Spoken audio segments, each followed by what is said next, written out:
Sizlar da bilmadimmi, men ertalab uyqudan turishim bu eng qiyini men uchun, tushunyapsizlar? Budulni meni hech qachon turgiza olmaydi.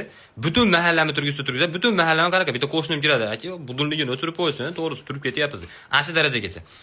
Sahar 6 dam oladigan kuningiz. Ayam turgizayotgan bu. Aya, nima turgizyapsiz? 6 oldi-yu, bugun dam olayotgan kunim. Ha, mana ustingdagini yechib olay, yuvishim kerak. Keyin uxlarasan deb shunday g'ijimlab chiqib ketadi.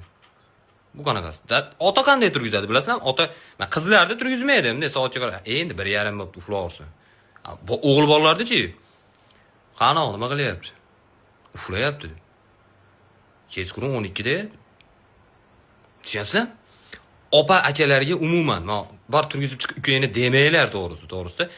Ichida bir marta o'ylaydi, mahallani boshiga chiqib turib, ichida uch o'tiring deb o'ylab qo'yadi, bo'ldi keyin. Aya, aytdim, turmadi. Pazar chaqirdim, sepinglar akalar ustiga. Bo'ldi, xuddi shu. Uka, misol bor turgizib chiq desa, yo o'ldirib qo'yadi o'tgan safargidek kerak.